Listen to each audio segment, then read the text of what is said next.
Good morning. This is Dr. George Woods, and we are here for what I think will be one of the most amazing conversations and presentations of this series.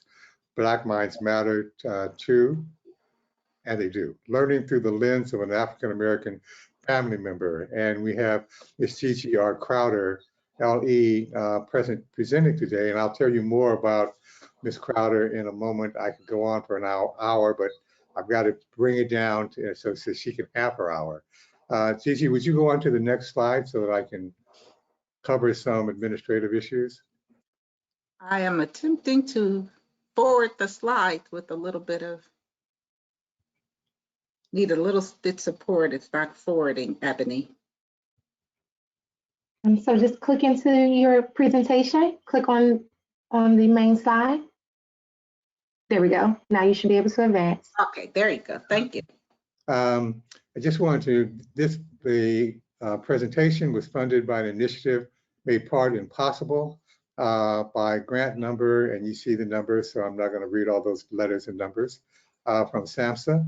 The views expressed in written conference materials or publications and by speakers and moderators do not necessarily reflect the official policies of the Department of Health and Human Services, nor does mention of trade names, commercial practices, or organizations imply endorsement by the U.S. government. Before we move on, though, I also want to for sure mention the African American Behavioral Health Center of Excellence at Morehouse. Next slide, please.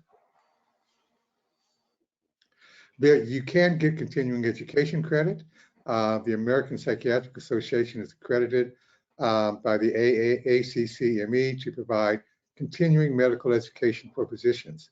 The APA designates this live event for a maximum of one Category 1 credit. Physicians should claim only the credit commensurate with the extent of their participation in the activity. Next slide, please. So, if you want to download handouts, Gigi has a fantastic PowerPoint. Excuse me.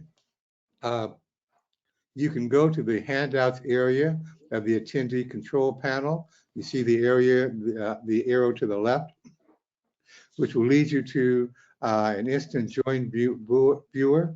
You can click the page symbol to display the handouts area. Next slide.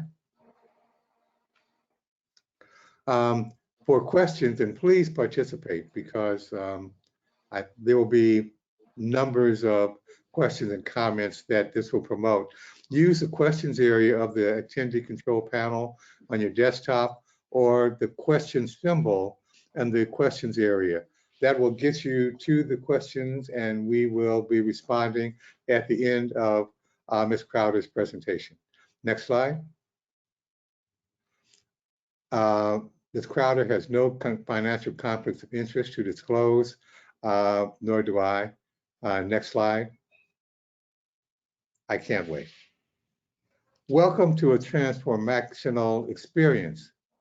Ms. Gigi Crowder is a native of Oakland, California, mom of identical 29-year-old twin sons and 2 bonus foster sons.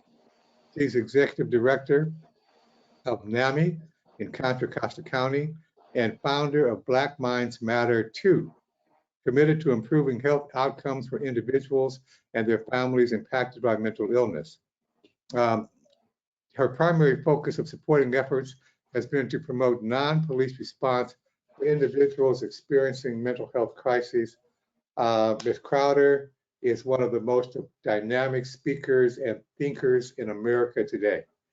And I want you to listen and learn from the powerful message she's going to deliver. Gigi, Ms. Crowder, please. Thank you so much. Oh, wow, wonderful.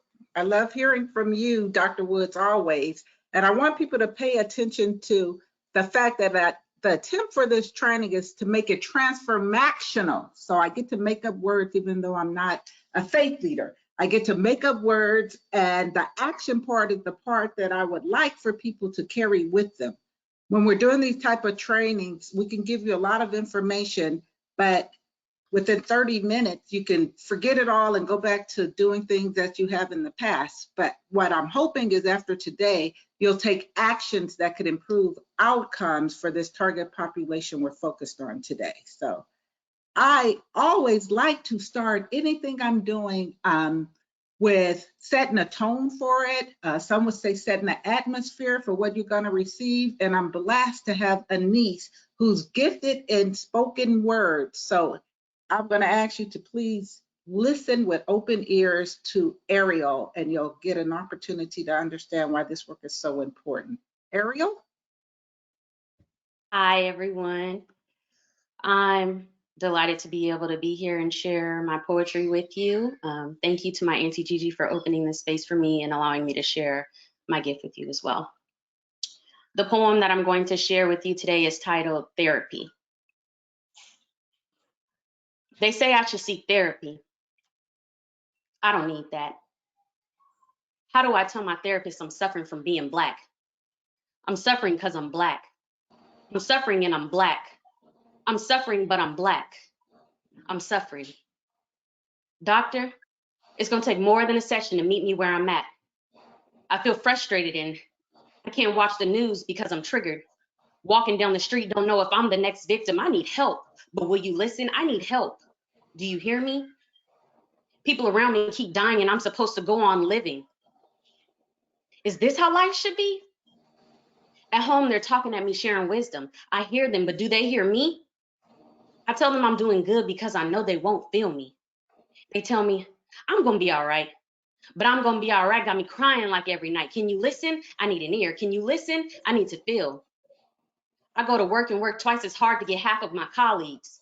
Then I drive home to be pulled over because they can't believe I can afford what I'm driving. And I got my mama on speaker because I'm not sure if I'll be surviving. Is this the life that you're living? Because I'm tired of being strong. Them telling me not to cry makes me feel my emotions are wrong. I've been holding the weight of the world for too long.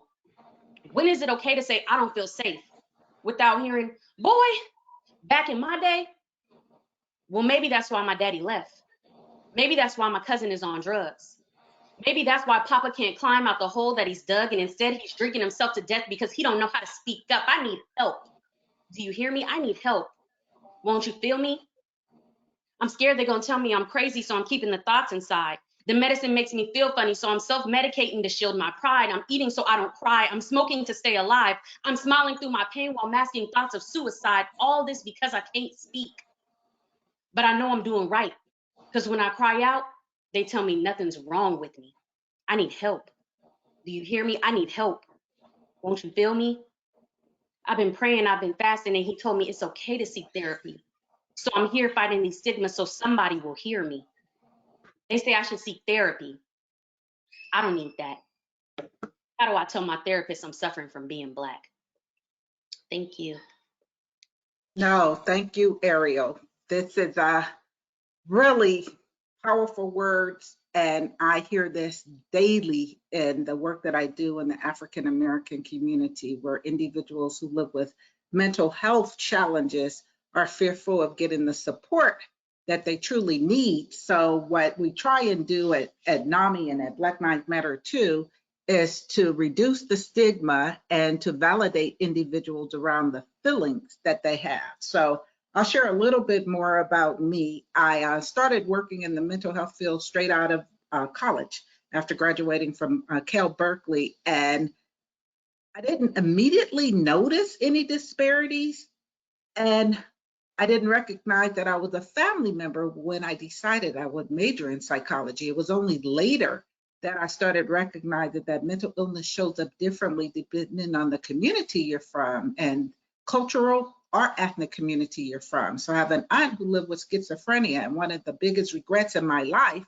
is that I was more focused on her weaknesses than her strengths. So I didn't have the opportunity to get to know who we called Miss Honey, because she masked her psychiatric symptoms with substance use, which we now know that's pretty common to self-medicate. But I just remembered her disrupting family functions from coming back in the middle of the party intoxicated.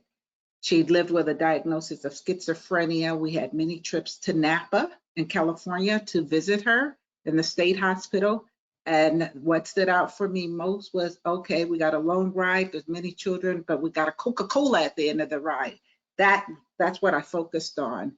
And then as I started working in the field and working in programs, I started noticing some of the disparities because we get these vocational programs and we'd have individuals, no matter what their skill set, no matter how brilliant they were, the African-American males will always sit to the house and grounds or the janitorial crew. And you would guess, if you were guessing where the women were sent, they were always sent into the kitchen and when they were African-American. So I started seeing these disparities, and I wondered why the clerical unit, which we thought of as people who had intelligence despite living with mental illness, were usually filled by our white American consumers or peers or survivors, whatever terminology you like to use. But then a great opportunity came for me to leave the clubhouse setting and the vocational program and go work for the county. And I was working for the county for a couple of years, and I had an opportunity to take on the role as the ethnic services manager. So the ethnic services manager is tasked with ensuring that services are fair and equitable for all communities. So I was like, wow, great. I get to look at these disparities and come up with strategies to make sure that we're meeting the needs of the Latinx community, the LGBT community, the Native American community, the African American community, and the AAPI community. Great. How would I do that? I think I'll identify their cultural brokers, meaning the individuals who can speak on their behalf. Because if I'm expected to train our full system of care in 3 years, I'm going to need support from those individuals. I was doing what I thought was a pretty good job until I got to African American, and I kept recognizing that there was no specific funding to address the needs of African Americans. Not a penny going to any program to specifically address. So I noticed that we were only focusing on language barriers and not looking at any of the cultural differences that would mean that individuals from the African American community may benefit from getting their services delivered in a more culturally responsive manner. So we had terminology like unserved, underserved, and we needed to lift up inappropriately served. If you're in a county and the bulk of the services are being delivered to individuals while they're incarcerated, that might suggest that the services are being delivered in an inappropriate manner. So as I shared, I had an aunt who lived with mental illness, and then when my son and I moved to the suburbs in Northern California, I had great success with having a daughter who was able to go to Berkeley and then get her master's. So my sons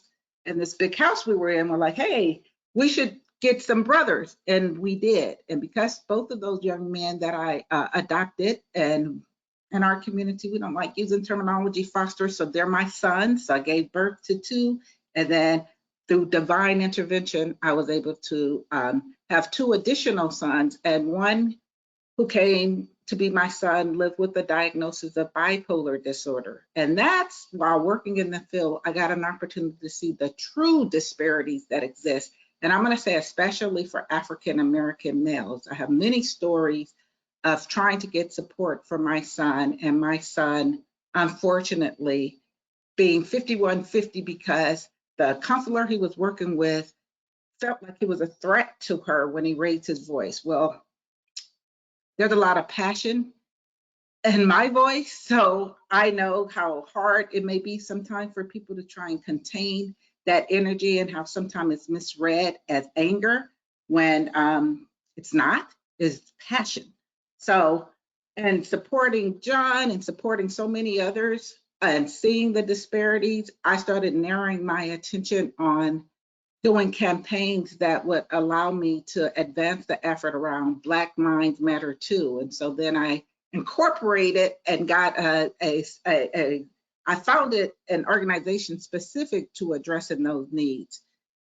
something tragic happened in 2019 that added more energy to that work, and that was a young man by the name of Miles Hall was killed in Walnut Creek after his mother had come to NAMI, which is the National Alliance of Mental Illness, seeking support. So I've worked with psychiatrists, psychologists, LCSWs, MFTs, all trying to train them on how to better meet the needs of African Americans. In that training and in the NAMI signature trainings, we always said, make sure you make contact with local law enforcement when you have a loved one who lives with mental illness so that they know that they're loved by a family and that you will take care of them. Well, we shared the same information with the mother of Miles Hall, and so she did make contact with Walnut Creek Police, but Miles was tragically killed by law enforcement, and so I felt a burden to support her as well as Stephen Taylor's family, who he was killed maybe 7 months later, and Tyrell Wilson. So the nation was focused on the killing of George Floyd, but I was carrying some pretty horrific statistics that when individuals live with mental illness,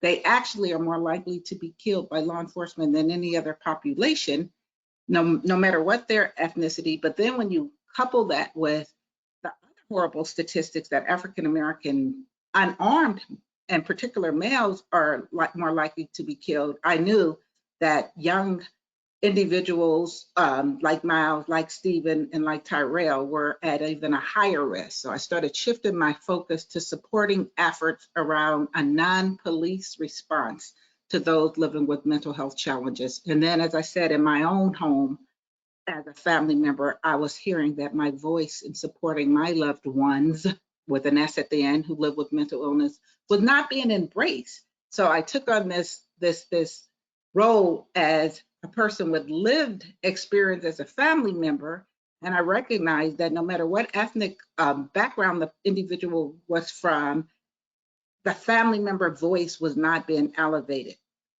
in my opinion, enough to be included in the treatment planning and the potential outcomes. So it was really important for me to elevate. And so the green ribbon is the symbol for mental health, but the Black ribbon that I put behind it is the ribbon for social justice, because I think one of the biggest social injustice we have is not meeting the needs of people who live with mental health challenges. Yet, we now know that it impacts 1 in 5 individuals, and I don't even know anyone who doesn't know someone who lives with a mental health challenge.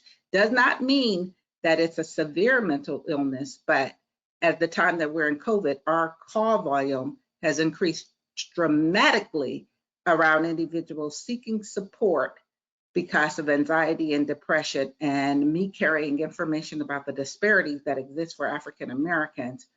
I know that the impact will be greatest in the communities that are the most under-resourced, and we'll talk a little bit more about that later.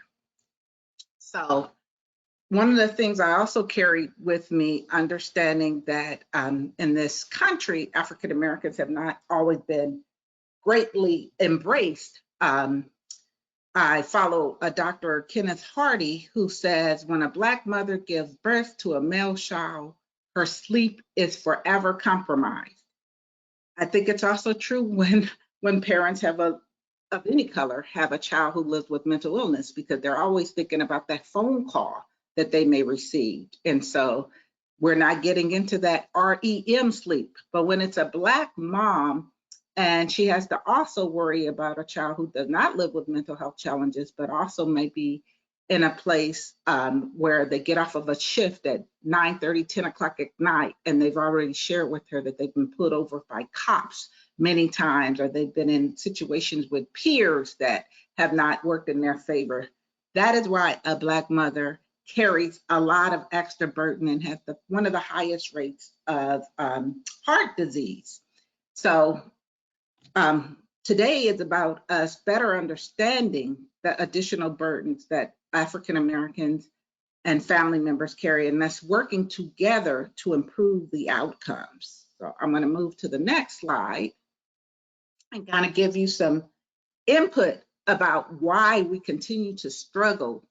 I don't believe we can begin to address the issues that would lead to better practices amongst mental health providers until we come to a point where all providers work toward being first racially sensitive.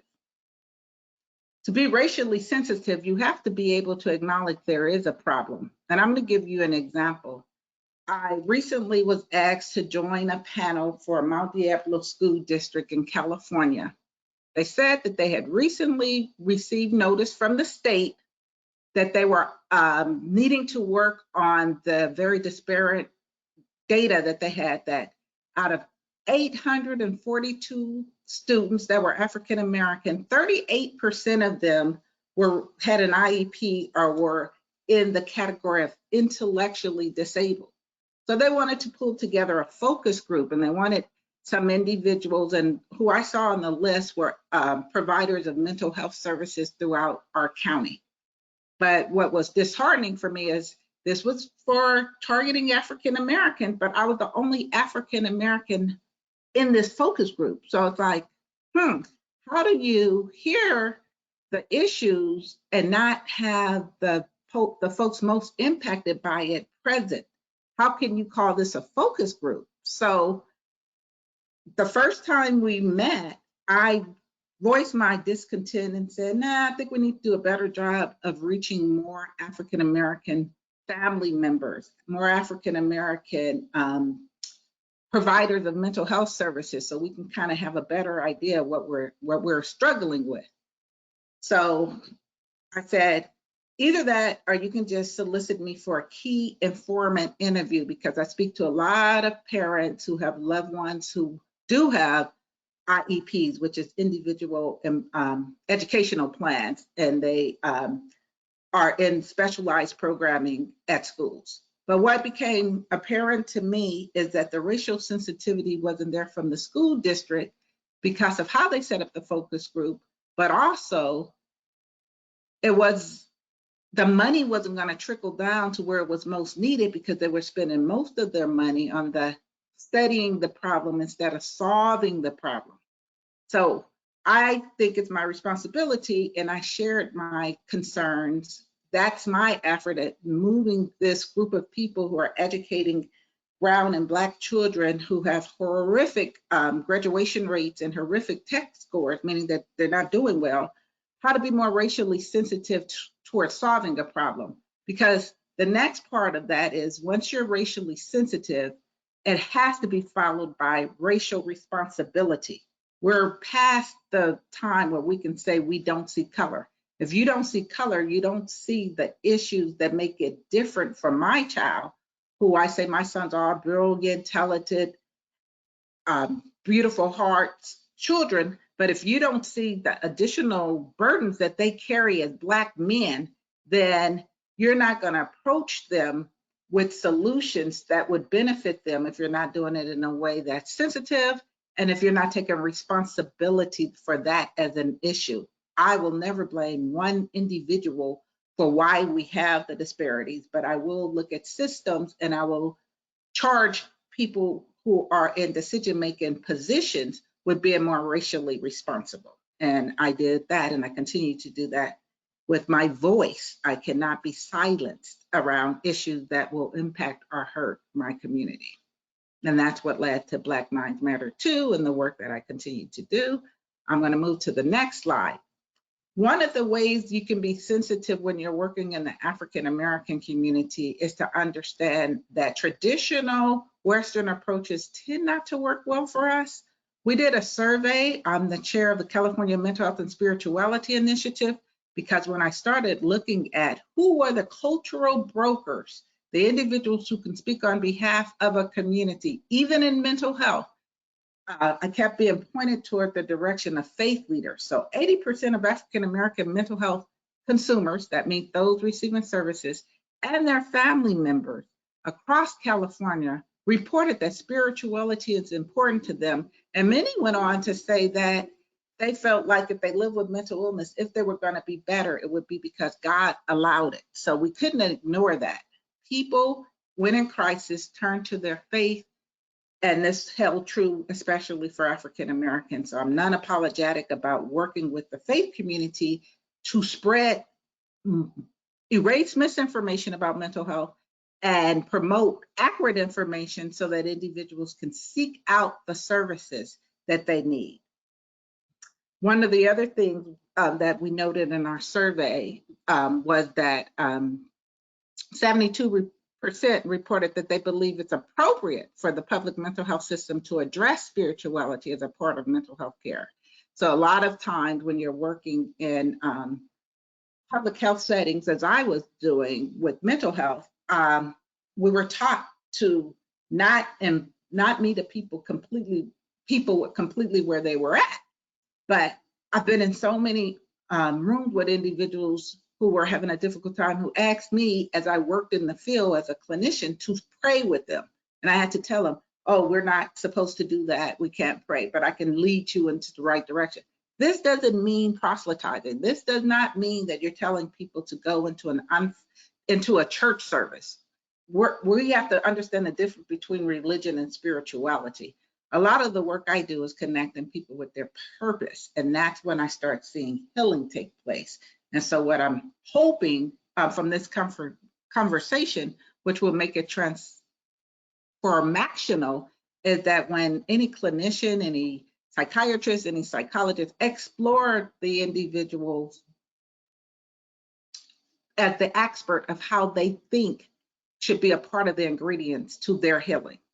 We don't have all the answers, and they're the expert of themselves. And when you work with African Americans, they do often want the role that their faith or spirituality play to be included as part of their treatment plan. We don't want to reject medication. We don't want to reject therapy. We want to include what's important to the individual.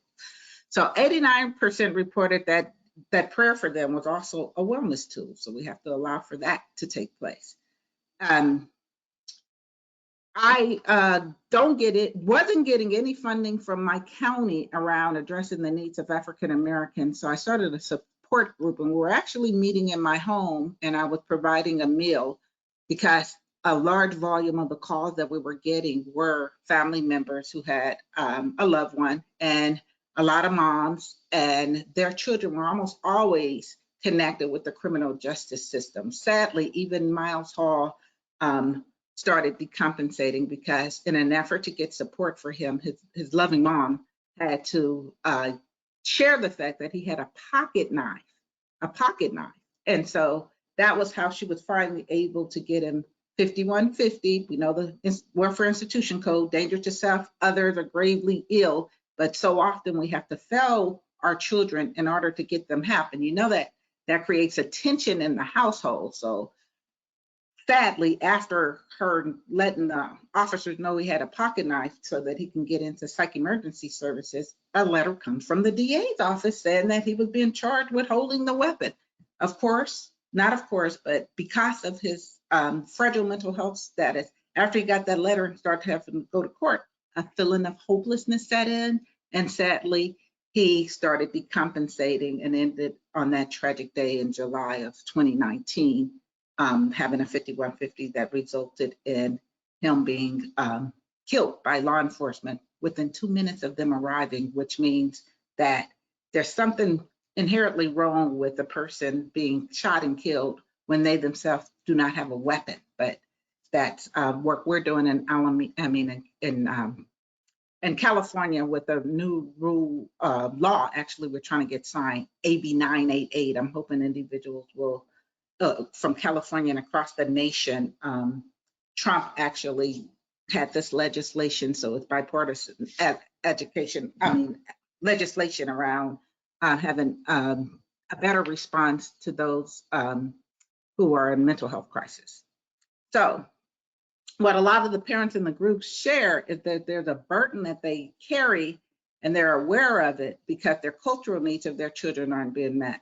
They feel the impact of trauma is never considered. And so systemic racism and trauma and are all discounted. So when you're looking at why we would have a system that has so many young people, especially African-American males in juvenile hall for committing or doing a bad act and not recognizing that many of those young people have experienced a trauma that has gone unaddressed or actually lives with some early signs of mental illness. And then some of it is just pure systemic racism. If you're in a county that's less than 10%, but your juvenile hall has over 60% Black males, then you have to realize that there's something that went wrong when you're in a country where children in preschool are being expelled, and the numbers are showing that it happens more often to African American children. Then you're somewhere, something is not working well, and we have to look at root cause and start addressing it. So we tend to operate with a one-size-fits-all Western paradigm that does not value the opinions of the Black family. So if I go and I sit in and I'm trying to share what might work best, I need an open space to do that. I need more people interested in hearing, this is what I think may work, versus shutting me down because I do not have enough letters behind my name. That is why I embrace the L.E. for lived experience. It's not a club any family member would want to join, because when we have children, we want our children to thrive, to get the most out of life, to not be burdened with mental illness, which is, so harmful. So many of the young people who I get calls from in my office, most of the calls are not from African American. Most of them, because it's NAMI, are actually from white Americans who are middle and upper middle class, and they want to know, what's going on with their loved one. Well, often I will work with the families, but pass them on, and then I work with the young person, because mental illness is just so debilitating, and they never plan that. They don't know what's going on, and so they need to know that there's still a purpose in their life, and they're still lovable, and that's no matter what color they are. They need to know that our ethnic background, our language, they need to know that they have a purpose, and they're living with mental illness, and they may need to take medication, they need to seek therapy, but too often that doesn't happen in a culturally responsive way, and that your lovable part does not just that you're loved, but your lovable part is not expressed to African Americans, and especially not males, and they don't feel it in society. So we have to do more work there to be responsible of embracing the fact that there's been a lot of damage, hurt, and we have to negate the past and look at the future for that individual. And I think you do that with being hopeful and meeting them where they're at. So we've been blessed at NAMI to receive a $500,000, $500,000 18-month grant, and I'm going to use it specifically to work with the African American community and staff it with individuals with lived experience. That means people who have their own personal challenge with the diagnosis of a mental illness, and the family members, because when you get support from someone who's been through a similar experience than you tend to believe that if they got better, you can get better. So there's a place for trained psychiatrists, psychologists, LCSW, but there's also a place for individuals who have lived experience to aid in supporting individuals.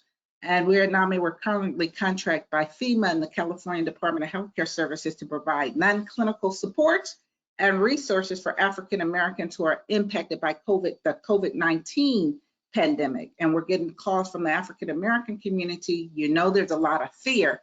Well, if you've had systemic racism for such a long period of time, we now have individuals, and I've been saying, and it's probably not fair for me to say it, but self-inflicted harm, because they're not getting vaccinated, because the distrust is that deep around this government and what it has done in the past, that the HIV/AIDS pandemic continues on for African Americans. And now we see the pandemic in my county, 50% of the individuals in the last week who were tested positive for COVID were African American, in a county that's less than 10%, and only 58% have been vaccinated. So we really have to roll up our sleeves and get cultural brokers and others out to share with individuals the importance of getting vaccinated. But this is a direct result of the distrust that a lot of African Americans, and it's warranted, have toward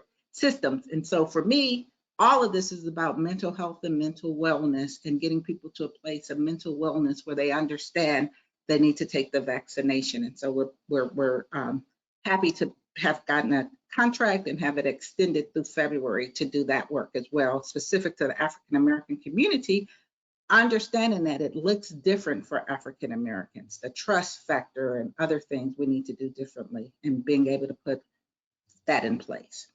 So one of the things that we did when we recognized that African Americans first turned to the faith community for support, as we developed a training called Mental Health 101 for African Americans. We trained faith leaders. And because so many people outside of the faith community work with African Americans, we also created a training called Spirituality 101 for providers, for people who work with African Americans, for them to understand why faith and spirituality is so important to African Americans.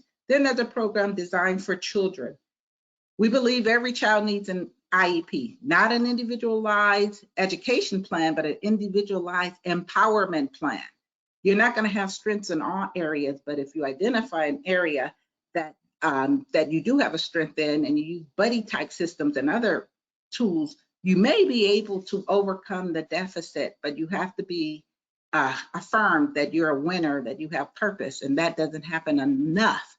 And so we talk about academic gaps when there's really a lack of opportunity gaps. And of course, I shared that with the Mount Diablo school system, and I cited systemic racism as the #1 factor to why they have the disparity that they have. And the Keepers of the Flock is a training we do through our mental health and a bridge over troubled waters, the role that faith and spirituality has played long-term for African Americans and for their family members. When those family members come to my support group, they often are talking about the only thing that keeps them going is their faith and their belief system and the coming together and scripture and prayer. So what is a mental health friendly provider? And that's anyone who's on here who has a responsibility to support the needs of African Americans around mental health.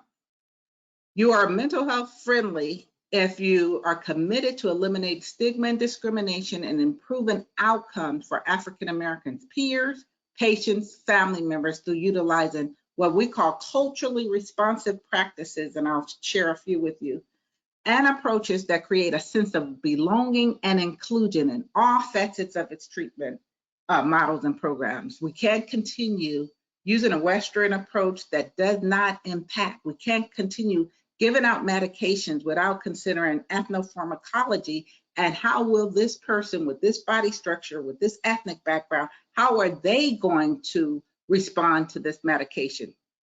It's not and should not be a one size fit all. It should be tailored to meet the needs of the individual. So if you're doing that extra work, being racially sensitive and responsible, you'll go the extra step to learn what might work better for the individual.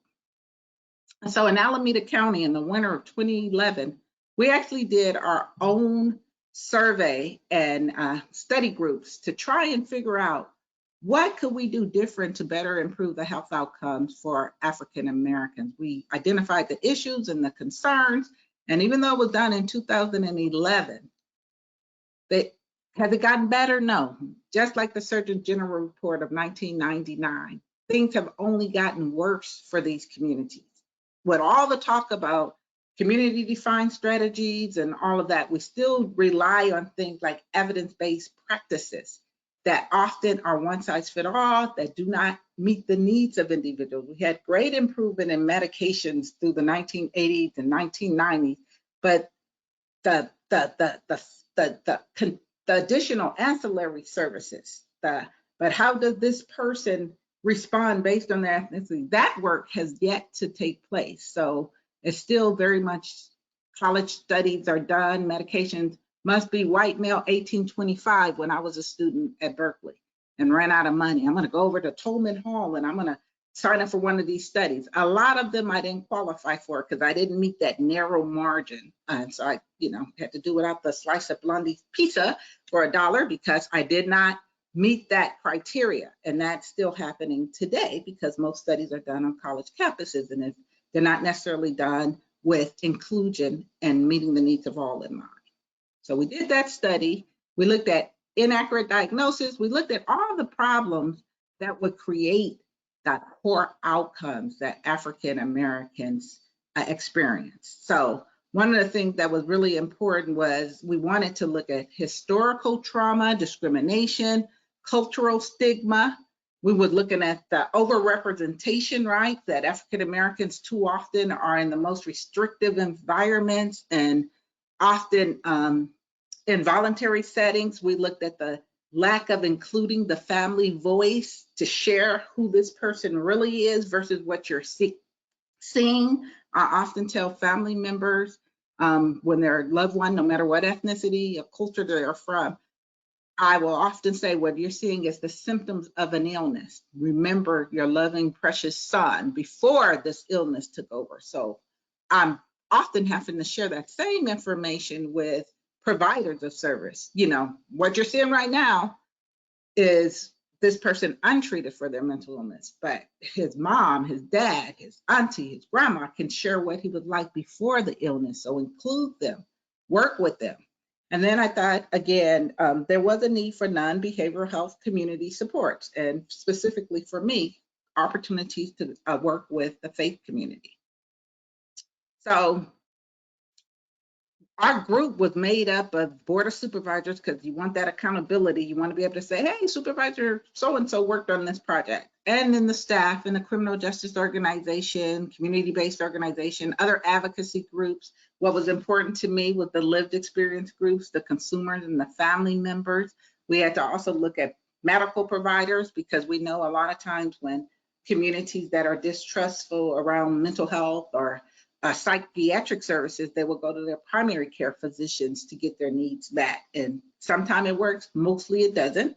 And then we looked at it by breaking it down to subcommittees because we knew it was important for us to follow this, even though communities of color tend to be more holistic in how they approach things. We knew it was important for us to do it by age group. And so we followed the California state guidelines for the age groups. And you'll note that for transitional age youth, we went up to 29 because we recognize too often individuals in the African American community get their diagnosis of having a mental illness while incarcerated, while acting out in the school setting, and they don't get it while in the treatment setting. So 29 seemed more appropriate, although the money doesn't generally fund up to that age. We thought it was important to recognize 6 to 7 years later than their white counterparts. Okay, we use subject matter experts, we had focus groups, we looked at all the research that was out there that existed, and we looked at evaluations, and we really this 18-month process, we really dove in deeply and had some really important keynote speakers at some of our conferences. Give a lot of credit to the direction I took this from who I think was a mighty oak tree, Dr. Carl Bell, and we worked with Dr. Tony Aiton, who participated in the unnatural causes research. And then we listened to faith leaders who people bring their problems to them. And we have focus groups with the unsheltered population, with different age groups and family group, the family group and what they were seeing and what they wanted to see done differently. And all of that was included in our report. We also looked at the challenges, the current landscape, the fact that fewer than 4% of social workers at this time nationally were African American, only 2% psychologists, only 2% psychiatrists in the United States, although I will say California has a larger number. And we start talking to how we can have specific targeted work toward having incentives toward hiring. I mean, are you advertising at historical Black colleges? Where are you looking? Do you have professional mentoring? Do you have opportunities for people who want to go into field to see someone who's been working in the field professionally and with success? All of those are opportunities for us to have a more reflective, much more reflective service industry for those seeking out mental health services. I talked a little bit about the suspension rates already, and that living with, these are things that we put out of the study, that African Americans are more likely to be incarcerated, that the depression and the personal weakness, that a lot of times African Americans view depression as a personal weakness, so therefore don't seek out services. And then the fact that so many of the individuals who live with mental illness self-medicate. And that's true across the ethnic board, but too often the compassion for a person who lives with a mental illness and is African American and may be using different illicit drugs and alcohol to self-medicate, it's no compassion showed to those individuals. And we saw that with the recent opioid addiction problem, that there's money being thrown at solving that, whereas it was not the same approach. When crack was an epidemic in the African American community, it was criminalized. And we find that African Americans who live with mental illness are criminalized. So, am I mentioning that we were going to do something that was transformational? If you're on the call, I'm asking you now, what do you think all people need to feel good about themselves and to thrive, like to be at their best in wellness, just to feel whole? Write your responses in the question box, and a little later, when I wrap this up, we're going to have Dr. Woods read out some of the responses. So, what do people need to feel good about themselves and thrive? And this is true for people who live with mental illness, people who just in your daily walk, all people, what do they need? So please humor me and support me by putting your responses in the question box. Okay, so I'm focusing my attention now on children and youth, because I think if you look at root cause and you look at correcting problems, start early. We need more prevention programs instead of us, when we start talking about defund the police and all of that, which I don't use that terminology, but I understand why people think that's the best place to go when a county or a city has a budget.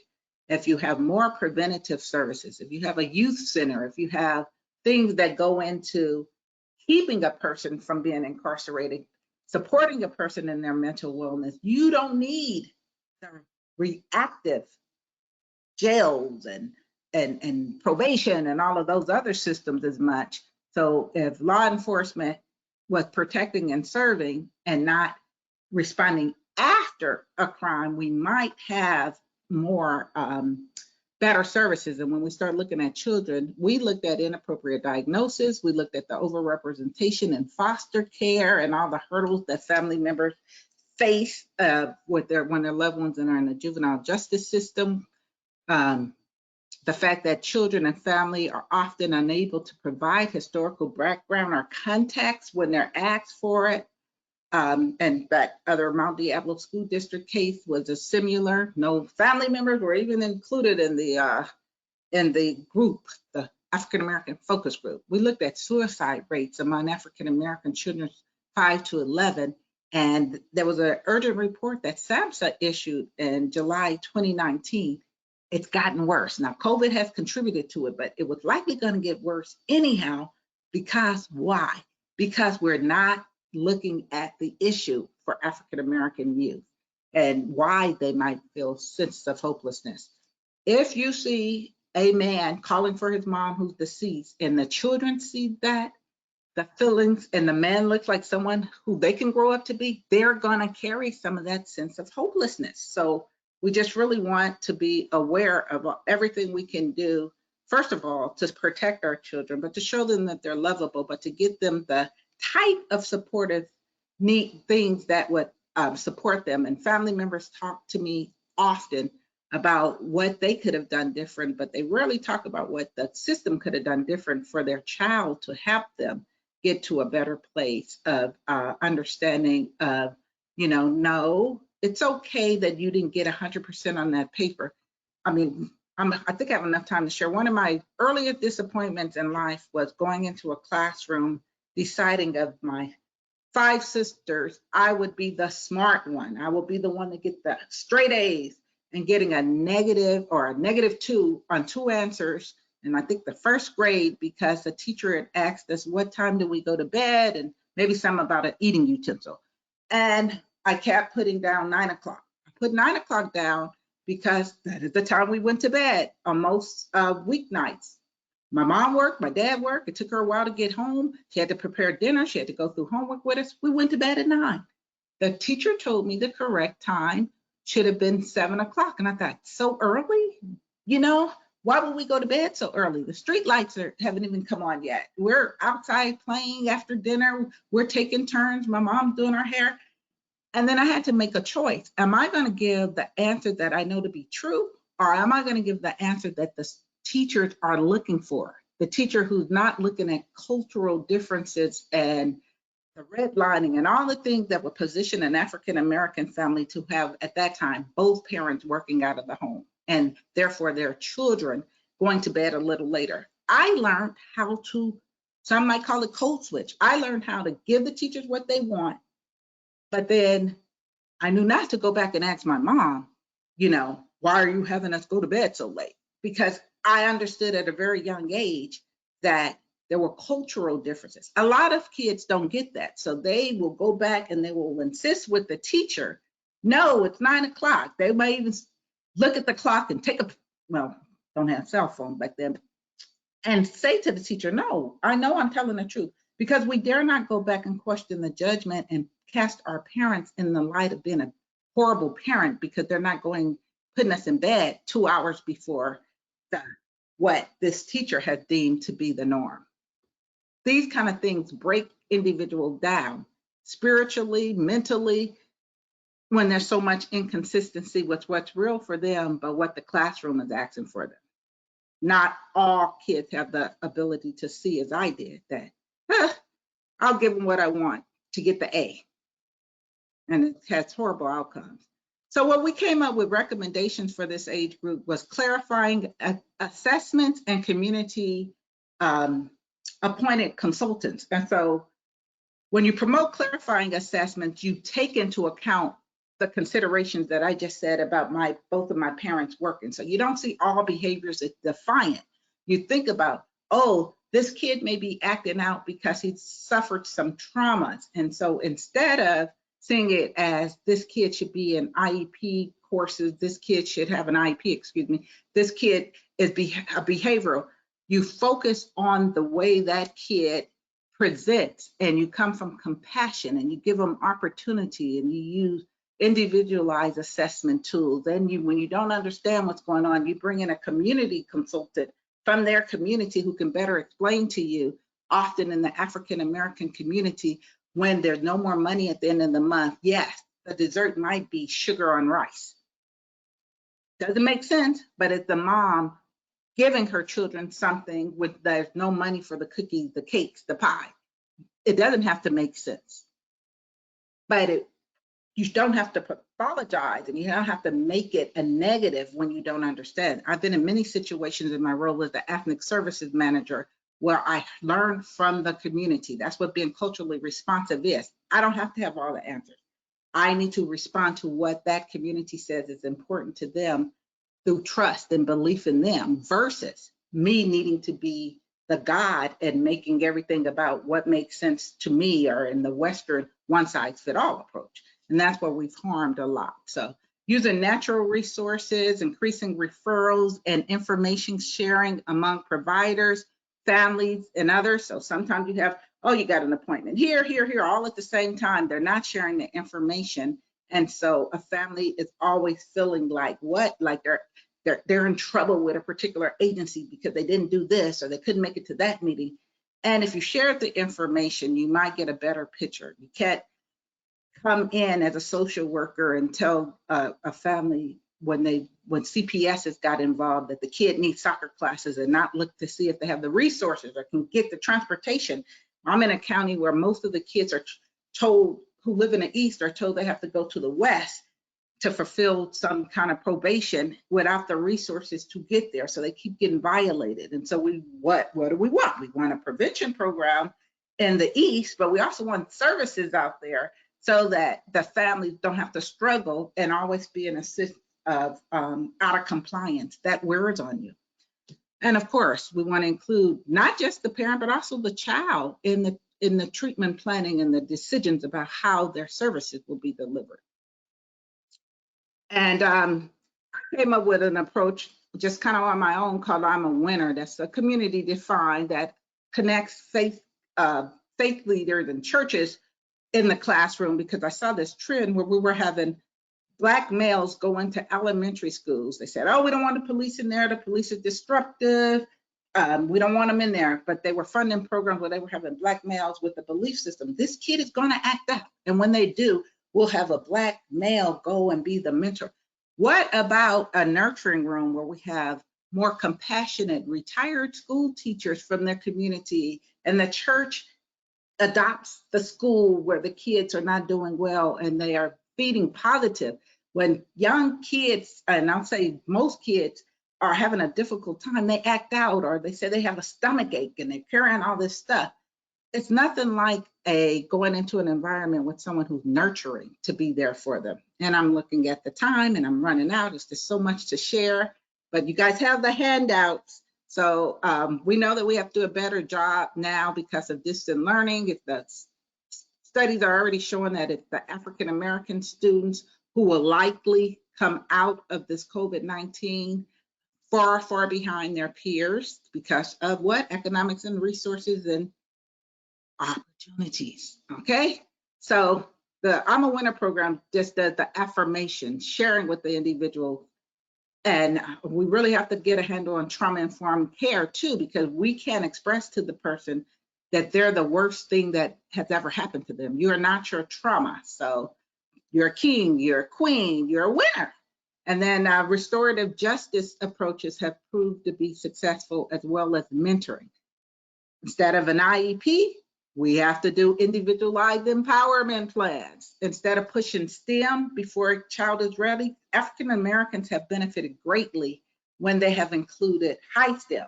The H is for history, the I is for innovation. So instead of just the academic part, let's do the high STEM part so that they can see examples of individuals from their background who've done well. And then there's goal setting and rites of passages that many young people missed out on because of COVID. So we have to find creative ways to put that in place. Why? Because Black minds matter too. So I think we have enough time, Dr. Woods, for a few questions.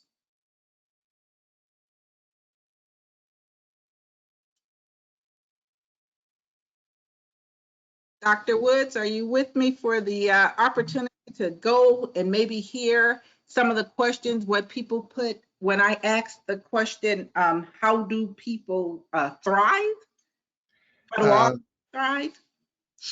Gigi, there was one response, and Okay. the response was safety. Safety. Okay. So we didn't have a very active group of people. What I had before I posed that question before, all people need to feel loved and lovable. All people need compassion. All people need to feel protected and safe to thrive. Gigi, can I just comment quickly? Yes, of course. I took 22 pages of notes. As usual, I am so honored to learn from you, and I learned so much from you. And I wanted to. This goes back to two things that I wanted to ask you about. When you came close to talking about your grant, for example, or other structural relationships that you had, there were terms that really offended me, like non-clinical or non-behavioral. That somehow what you were doing was not clinical or not behavioral. I was deeply offended by that. Thank you. Because I felt like what you're doing is exactly what's needed, more than a pill, more than a 50-minute session, which were meaning.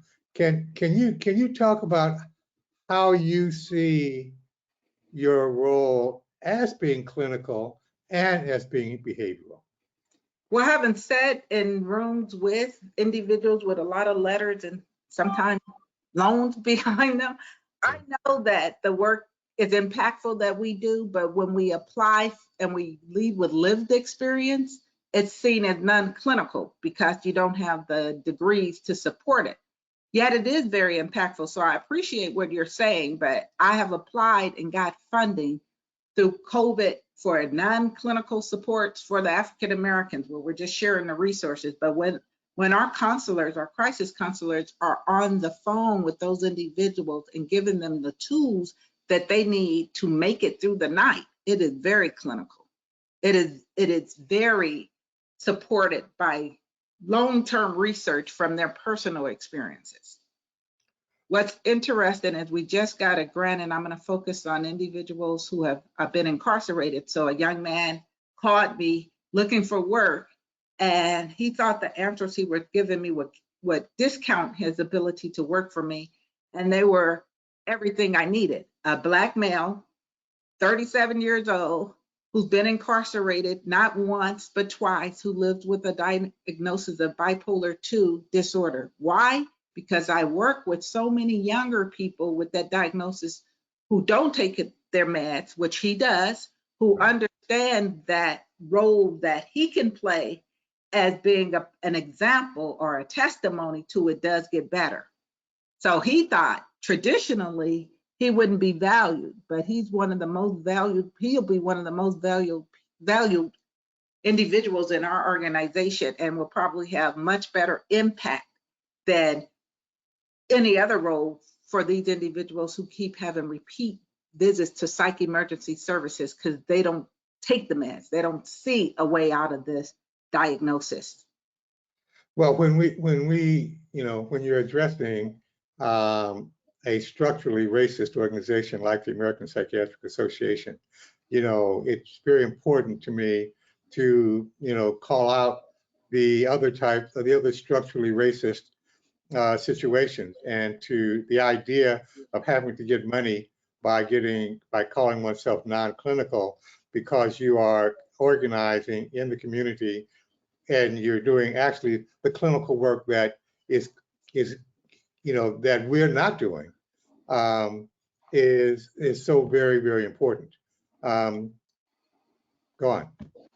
Well, in California, we just passed a peer certification bill that allows individuals who have lived experience to bill Medi-Cal.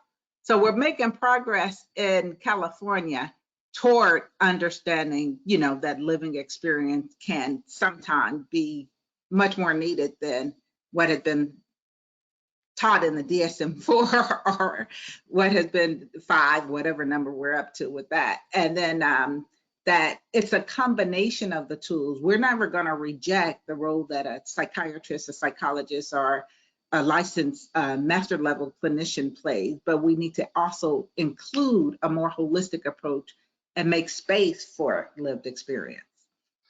So one other quick comment. Tell me about loved versus lovable. Well, we throw out the word love so easily. It's everywhere. I love you, I love you, I love you. But if a person doesn't feel lovable, like people that they carry the tools for someone to see them and just love them, they have to feel it. And so you have to go a little deeper with pointing out to them their value in this world, how they contribute to your happiness, and that it's not one-sided, that they have the greatest power in being lovable, meaning people gain something from their presence. Hope that. Somehow I missed that in medical school. Yeah. Yeah, somehow I missed that.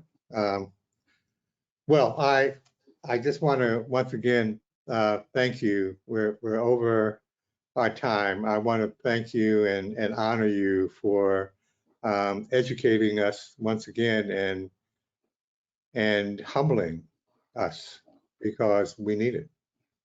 Thank you. Thanks. I hope that many people will get this recording, and I know I want to get my hands on it and send it to people who I feel need to have participated today, but I know how busy we are, but they will have an opportunity and possibly a quiz from me. Got it. Got it. Well, take care, everyone, and we'll see you at the next webinar. Ms. Gigi Crowder, one of the special people in our community. Thank you so much. Thank you. Take care. You too. Goodbye, everybody.